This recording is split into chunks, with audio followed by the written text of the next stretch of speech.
I'd say my favourite quote that I really stuck out for me in the book is when Marianne thinks of Connell as a big baby tooth.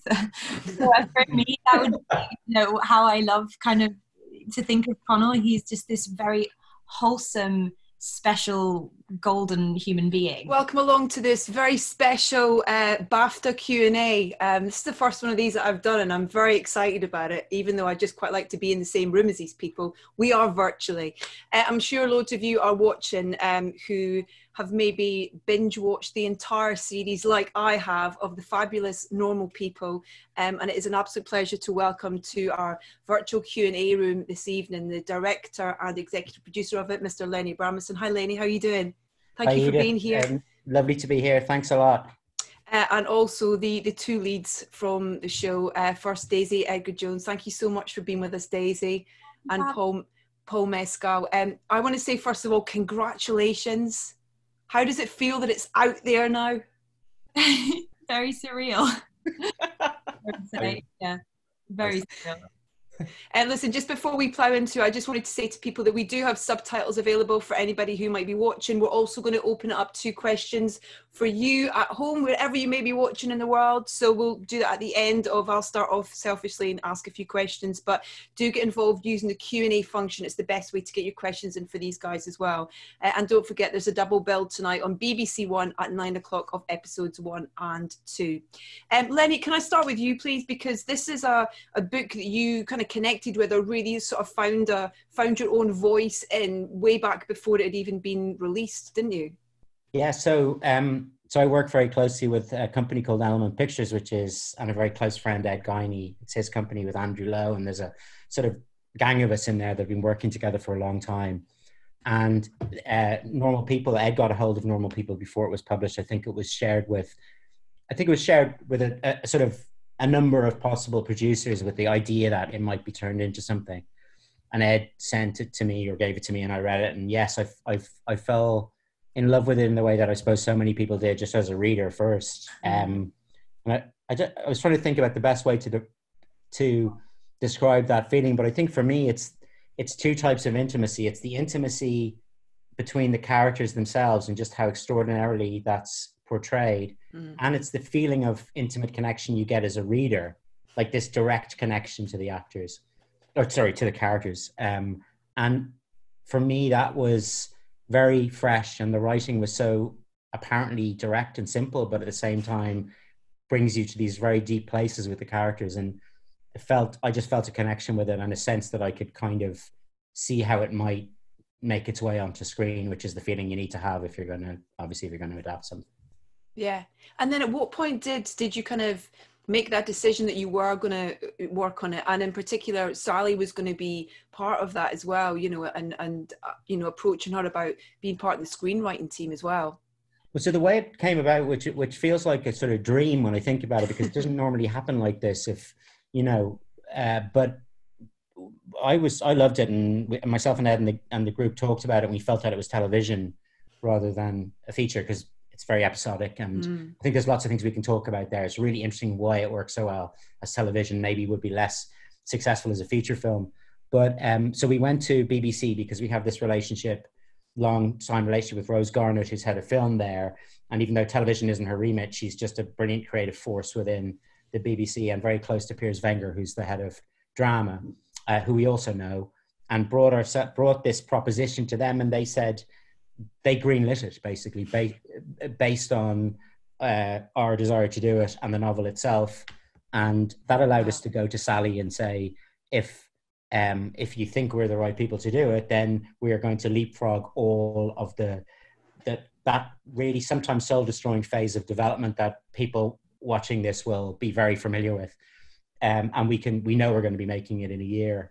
And that I don't know, just it also that gives a huge injection of energy to the process, because you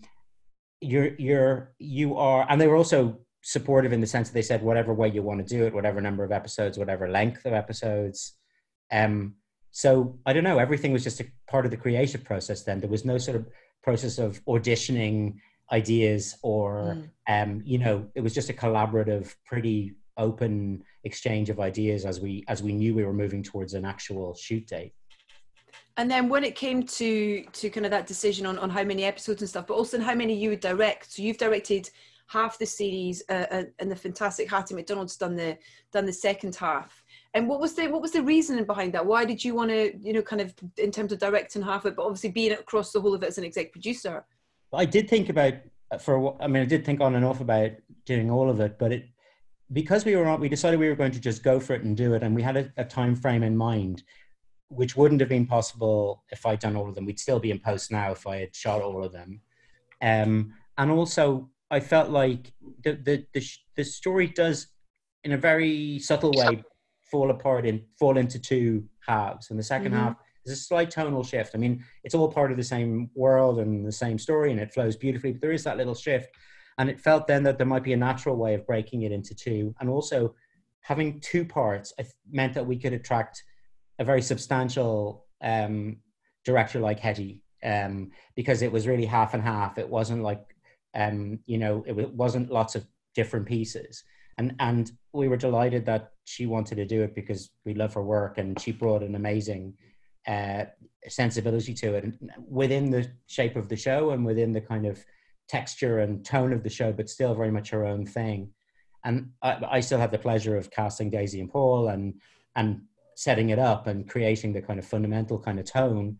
But then it was odd and definitely sort of strange for me to hand it over, but ultimately a very rewarding kind of collaboration.